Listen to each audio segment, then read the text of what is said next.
जी अस्सलाम वालेकुम। आज की वीडियो में हम लैटविया पर बात करेंगे। क्यों लैटविया ही जाना चाहिए स्टूडेंट्स को और किन स्टूडेंट्स को लैटविया कंसीडर करना चाहिए, क्या फ़ायदे हैं लैटविया चूज़ करने के। हालांकि और भी बहुत सारे शेंजन कंट्रीज़ हैं, लेकिन लैटविया को स्पेसिफिकली क्यों प्रमोट किया जा रहा है, क्यों लैटविया ज़्यादा अहमियत रखता है कि पाकिस्तान से बच्चे लैटविया जाने के लिए बार बार दुबई का वीज़ा जो है वो अप्लाई करते हैं। कभी रिजेक्शन भी आ गई, लेकिन फिर भी वो यही सोचते हैं कि हमें इसी कंट्री को चूज़ करना है। उसके पीछे क्या फैक्ट्स हैं, क्या रीजंस हैं, हम आज उस पर बात करेंगे। और उसके अलावा इस वीडियो में आपको मौजूदा जो सिचुएशन है, यानी एडमिशंस ओपन हुए हैं नहीं हुए, किस इनटेक के लिए ओपन हो रहे हैं, कब हो रहे हैं, ये सारी बात इस पे करेंगे। तो चलते हैं वीडियो की तरफ।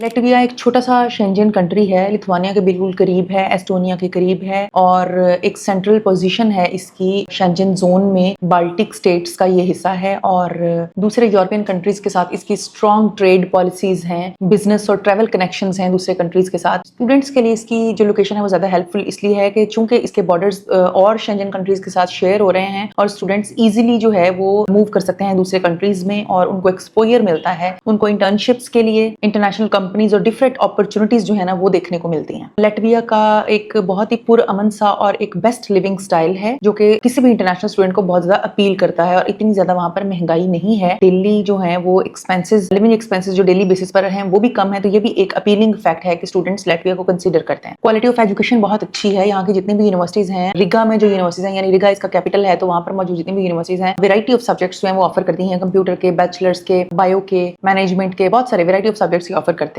एक और बात के लैटविया में मौजूद जितनी भी यूनिवर्सिटीज हैं, सबका जो एजुकेशनल सिस्टम है, उसकी जितनी भी डिग्रीज होती हैं वो सारी की सारी रिकॉग्नाइज्ड हैं फ्रॉम ब्लॉगना सिस्टम। अब ब्लॉगना सिस्टम क्या है, जिस तरह पाकिस्तान की मैं आपको मिसाल देके समझाती हूँ कि तमाम तर जो हायर डिग्रीज हैं वो रिकॉग्नाइज्ड होती हैं HEC से, उसी तरह वहां पर भी एक फ्रेमवर्क है ब्लॉगना जो कि तकरीबन 50 से ज्यादा यूरोपियन कंट्रीज को जो है वो कवर कर रहा है। और ब्लॉगना सिस्टम के तहत जिस भी कंट्री की जो डिग्री है वो रिकॉग्नाइज्ड है, तो वहां पर व्हाइट कॉलर जॉब लेना उस स्टूडेंट के लिए बहुत ज्यादा ईजी होता है और वर्थफुल होता है। बड़ी अच्छी उनकी जो है वो सैलरी लगती है जिनकी डिग्रीज जो है वो ब्लॉगना सिस्टम के तहत वेरीफाइड होती हैं। और लैटविया में मौजूद जितनी भी वेल नोन यूनिवर्सिटीज हैं वो सब ब्लॉगना सिस्टम के फ्रेमवर्क को फॉलो करती हैं और उसके अंडर आती हैं। बहुत सारे वो स्टूडेंट्स जो हमसे एक्सचेंज प्रोग्राम्स का पूछते हैं कि क्या हम एक कंट्री से दूसरे कंट्री में एक्सचेंज प्रोग्राम के तहत जा सकते हैं, तो डेफिनेटली जिस भी कंट्री में ब्लॉगना सिस्टम जो है वो प्रिवेल करता है, जहां पर भी वो मौजूद है, आपके क्रेडिट और इजिली ट्रांसफरेबल होते हैं। यानी लैटविया में मौजूद यूनिवर्सिटीज हैं वो भी ब्लॉगना सिस्टम से रिकॉग्नाइज्ड हैं और दूसरे कंट्रीज में लाइक जर्मनी और तकरीबन 50 से भी ज्यादा कंट्रीज जहां पर भी ब्लॉगना सिस्टम होगा, वहीं पर आप अपनी जो है वो एजुकेशन एक्सचेंज प्रोग्राम के तहत आप एक सेमेस्टर या एक साल एक कंट्री में पढ़ने के बाद दूसरे कंट्री में इजीली मूव कर सकते हो। आपके पहले क्रेडिट और जितने आपने पढ़े हैं उतने ही कंसीडर होंगे और बाकी के आप कहीं और अपने पसंद की यूनिवर्सिटी में, अपने पसंद के कंट्री में जाके पढ़ सकते हो। और लिविंग कॉस्ट वहां पर बहुत कम है लैटविया में। और सबसे जो अच्छी बात, यहाँ से जाने से पहले बच्चे बहुत ज्यादा कंसीडर करते हैं जिसको वो ट्यूशन फी है। ट्यूशन फी बहुत कम है आजकल के दौर में, 2500-3000 यूरो से लेकर 4000-5000 यूरो तक जो है वो सालाना फीस बहुत ही कम कंट्रीज में मिलती है। यानी आपका बजट ज्यादातर जो है वो मूव करने के लिए इंटरनेशनल स्टूडेंट्स का डिपेंड करता है ट्यूशन फी के ऊपर। और लैटविया में आपको बहुत ही कम ट्यूशन फी वाली यूनिवर्सिटीज मिलती हैं। इसकी लोकेशन बड़ी स्ट्रेटेजिक है। लोकेशन इसकी ऐसी है कि आपको एक साइड पे इसके एस्टोनिया है, एक साइड पे लिथुआनिया है, बेलारूस के साथ इसका बॉर्डर शेयर होता है, रशिया के साथ इसका बॉर्डर शेयर होता है और इसका एक जो समुद्री बॉर्डर है वो स्वीडन के साथ भी शेयर हो रहा है। तो ये इंटरनेशनल स्टूडेंट्स के लिए एक एक्सपोजर गेटवे भी है कि आप वहां पर जाकर इजिली कहीं और भी मूव कर सकते हैं। बाकी हेल्दी लाइफस्टाइल बहुत अच्छा है क्योंकि वहां पर नेचर बहुत ज्यादा है। तकरीबन 12000 के करीब वहां पर दरिया हैं, तकरीबन 3000 के करीब वहां पर जो है वो लेक्स हैं और 4 नेशनल पार्क हैं। ग्रीनरी बहुत है, बहुत अच्छा इन्वायरमेंट होता है वहां पे। और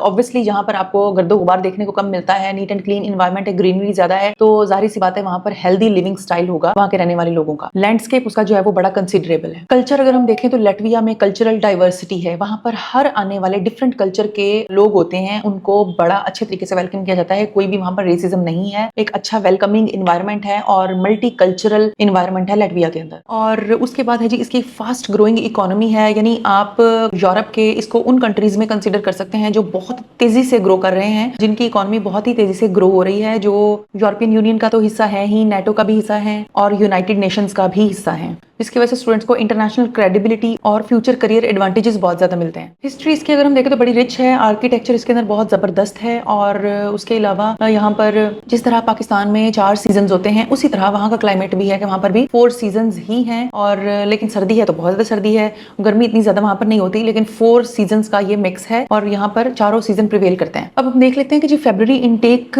2026 के लिए लैटविया में क्या क्या ऑप्शंस हैं, कौन कौन सी यूनिवर्सिटीज हैं जो ओपन हो चुकी हैं और बड़ा अच्छा रिस्पांस देती हैं। चूंकि हम कंसल्टेंट्स हैं, हमारा काम है इस चीज को देखना, हम रोजमर्रा की बुनियादों पर बहुत ज्यादा स्टूडेंट्स का एडमिशन अप्लाई करते हैं तो हमें एक आइडिया हो जाता है किस यूनिवर्सिटी का क्या रिस्पांस है। तो वो यूनिवर्सिटीज जो बहुत अच्छा रिस्पांस देती हैं, जिनका वीजा रेशो भी अच्छा है और डीलिंग भी अच्छी है, उन यूनिवर्सिटीज के बारे में बता देती हूँ कि कौन कौन सी ओपन हो गई हैं और कौन सी ओपन होने वाली हैं फरवरी इनटेक के लिए, ताकि हमारे स्टूडेंट्स जो हैं जो अपने एडमिशन रिसीव करते जा रहे हैं एफएससी के, वो इनको कंसीडर कर सकें। सबसे पहले हम बात कर लेते हैं जी आरटीयू की, यानी रिगा टेक्निकल यूनिवर्सिटी, बहुत ही अच्छी और बेस्ट यूनिवर्सिटी, लटविया की टॉप रैंक्ड यूनिवर्सिटी। इसके एडमिशन अक्टूबर में ओपन होने वाले हैं फरवरी 2026 के लिए। 1 महीना तक तकरीबन एडमिशन ओपन रहेंगे। आप एडमिशन अप्लाई करोगे, एडमिशन अप्लाई करने के बाद आपको एप्लीकेशन फी पे करना है। एप्लीकेशन फी पे करने के बाद आपका एक इंटरव्यू होगा और उसके बाद फिर जो है वो आपका एडमिशन अनाउंस होगा। देन आपने ट्यूशन फी पे करनी है। देन आपका जो है वो वीजा डॉक्यूमेंट्स जो है वो आने हैं, टीआरपी डॉक्यूमेंट्स यूनिवर्सिटी की तरफ से। फिर आपने दुबई का वीजा अप्लाई करना है और उसके बाद आपने अपॉइंटमेंट लेनी है जी लटवियन एम्बेसी यूएई से। फिर आप वहां पर अपने बायोमेट्रिक्स और डॉक्यूमेंट सबमिशन के लिए जाएंगे और फिर आपका जो है वीजा वहीं पर ग्रांट होगा। देन आपने डी टाइप वीजा जो है वो पेस्ट करवाना है। आरटीयू में अगर हम बात करें तो बैचलर्स के वैरायटी ऑफ कोर्सेज अवेलेबल हैं, कंप्यूटर सिस्टम्स के, इलेक्ट्रिकल इंजीनियरिंग के, इंजीनियरिंग टेक्नोलॉजी के कोर्सेज, एंटरप्रेन्योरशिप एंड मैनेजमेंट के कोर्सेज भी अवेलेबल हैं, financial management and information system के कोर्सेज भी बैचलर्स में अवेलेबल हैं, टेलीकम्युनिकेशन के कोर्सेज अवेलेबल हैं, डाटा ट्रांसमिशन एनर्जी के कोर्सेज बैचलर्स के स्टूडेंट्स के लिए अवेलेबल हैं। मास्टर्स के स्टूडेंट्स के लिए अगर हम बात करें तो computer sciences, digital humanities, financial engineering and mathematics, smart electronics system, MBA innovation and entrepreneurship, MSc adaptronics, business finances, business management, ये वाले सारे कोर्सेज जो हैं ये रिगा टेक्निकल यूनिवर्सिटी में मास्टर्स के स्टूडेंट्स के लिए अवेलेबल है। अगर हम क्राइटेरिया की बात करें तो आपको मिनिमम 60% मार्क्स चाहिए आपकी लास्ट डिग्री में। आइल्स की